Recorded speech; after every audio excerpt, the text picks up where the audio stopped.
రేవంత్ సర్కార్పై 25 మంది కాంగ్రెస్ ఎమ్మెల్యేలు అయితే అసంతృప్తిగా ఉన్నారని, కాంగ్రెస్ అసంతృప్త ఎమ్మెల్యేలే ప్రభుత్వాన్ని కూల్చబోతున్నారంటూ బీఆర్ఎస్ నేత ఎర్రబెల్లి దయాకర్ రావు అయితే సంచలన వ్యాఖ్యలు చేశారు. ఎలా చూడాలి సార్? నిజంగా కాంగ్రెస్లో 25 మంది ఎమ్మెల్యేలే ప్రభుత్వాన్ని కూల్చబోతున్నారు. ఎర్రబెల్లి వ్యాఖ్యలను ఎలా చూస్తారు? నిజానికి కాంగ్రెస్ పార్టీ రేవంత్ సర్కారు స్టేబుల్గా ఉంది. 64 ఎమ్మెల్యేలతో అధికారంలోకి వచ్చిన తర్వాత, కంటోన్మెంట్ గెలుచుకున్న తర్వాత 65 అయింది. పార్టీ బీఆర్ఎస్ నుంచి వచ్చినటువంటి 10 మంది ఎమ్మెల్యేల తర్వాత 75 మందితో స్టేబుల్గా ఉంది. బీఆర్ఎస్కు సంబంధించి అంటే మిగిలిన ఎమ్మెల్యేలని రాకుండా ఆపుకోవడంలో బీఆర్ఎస్ పార్టీ నిజంగానే చాలా మేరకు సక్సెస్ అయినట్టుగానే చూడాల్సి ఉంటుంది.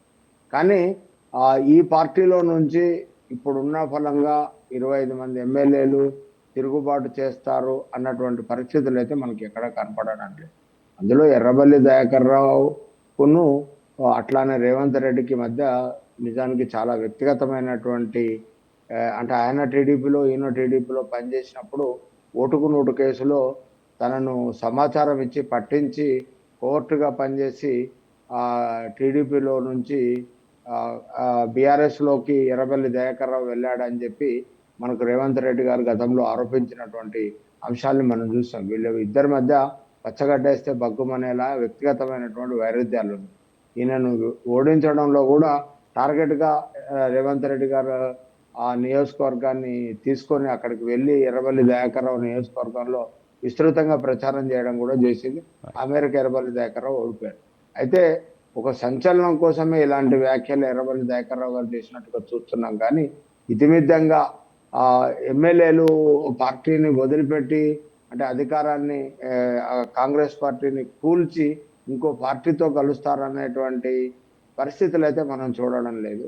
అంటే బీజేపీ ఉండాల్సిన పరిస్థితుల్లో ఏమి 9-10 లోపే ఆ సంఖ్య ఉండడం చేత వీళ్ళకి అవకాశం లేదు. అట్లానే బీఆర్ఎస్ పార్టీ కూడా ముందుకొచ్చి కూల్చేటువంటి సంఖ్యాబలం కోసం ప్రయత్నాలు కూడా ఈ రాష్ట్రంలో జరుగుతాయని నేను అనుకోవట్లేదు.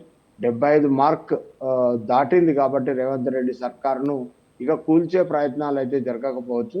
అయితే పరమైనటువంటి చిక్కులు, ఇబ్బందులు, సంక్షేమానికి సంబంధించినటువంటి ఇబ్బందులు ఉన్నటువంటి మాట వాస్తవం. మనం సంక్షేమాన్ని అప్రతిహతంగా తీసుకెళ్లడంలో కాస్త ఇబ్బందులు కనబడుతున్నటువంటి అంశాన్ని మనం చూస్తున్నాం. అట్లానే స్థానిక సంస్థల పోస్ట్ పోన్ చేయడం కూడా పూర్తి స్థాయి సంక్షేమాన్ని అమలు చేయకుండా స్థానిక సంస్థల ఎన్నికలకు వెళితే కాంగ్రెస్ పార్టీకి కొంత నష్టం జరిగే అవకాశం అయితే స్పష్టంగా కనపడుతుంది. విజయ్ గారు.